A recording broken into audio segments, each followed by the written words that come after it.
শাকিব খানের নতুন ছবি মানেই ভক্তদের জন্য বিশাল চমক, আর এবার তো রীতিমতো ডাবল চমক। দুই নায়িকার সঙ্গে জুটি বাঁধছেন ঢালিউড কিং। চলুন জেনে নেওয়া যাক আসন্ন সিনেমা সোলজার নিয়ে সব চমৎপ্রদ তথ্য। সম্প্রতি ঘোষণা দিয়েছেন ঢাকাই সিনেমার মেগাস্টার শাকিব খান নির্মাতা সাকিব ফাহাদ পরিচালিত একটি নতুন অ্যাকশন থ্রিলার সিনেমায় অভিনয় করতে যাচ্ছেন তিনি। ছবির নাম সোলজার। চলতি বছরেই মুক্তি পেতে যাচ্ছে এই সিনেমা। এই ছবিতে শাকিব খানকে দেখা যাবে এক সাবেক রাষ্ট্রীয় গোয়েন্দা সংস্থার এজেন্ট হিসাবে, যিনি দেশের জন্য একের পর এক দুঃসাহসিক মিশন সম্পন্ন করেন সাহসিকতা ও বুদ্ধিমত্তার সঙ্গে। ছবিতে থাকবে বাস্তব ঘটনার ছোঁয়া, নাটকীয়তা, দেশপ্রেম, আবেগ আর চরম অ্যাকশন। আর এবার এই ছবিতে শাকিব খানের বিপরীতে থাকছেন দুই নায়িকা।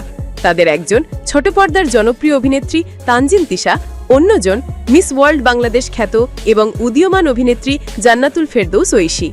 বিশেষ সূত্রে জানা গেছে তিশা ও ঐশীর সঙ্গে চূড়ান্ত আলোচনা শেষ পর্যায়ে রয়েছে এবং খুব শিগগিরই তারা আনুষ্ঠানিকভাবে চুক্তিবদ্ধ হচ্ছেন সোলজারের জন্য। এই ছবির মাধ্যমে তানজিন তিশা প্রথমবারের মতো বড় পর্দায় পা রাখতে যাচ্ছেন।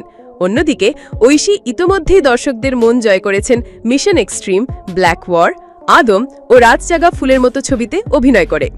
জানা গেছে চলতি মাসেই শুরু হচ্ছে সোলজার সিনেমার শুটিং। অ্যাকশন, থ্রিলার আর দেশপ্রেমে ভরপুর এই সিনেমা প্রতিশ্রুতি দিচ্ছে একেবারে ভিন্নধর্মী এক শাকিব খানকে পর্দায় দেখার।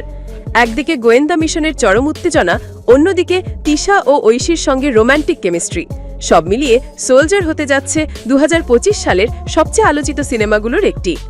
তাহলে আপনিও কি অপেক্ষায় আছেন শাকিব খান, তিশা ও ঐশীর এই নতুন জুটিকে বড় পর্দায় দেখার জন্য? কমেন্টে জানিয়ে দিন আপনার মতামত। ভুলবেন না, ভিডিওটি ভালো লাগলে লাইক দিন, শেয়ার করুন এবং আমাদের চ্যানেলটি সাবস্ক্রাইব করুন সিনেমা প্রেমীদের জন্য এমন আরও আপডেট পেতে। আমি তোমার নেশায় কি করি বলো।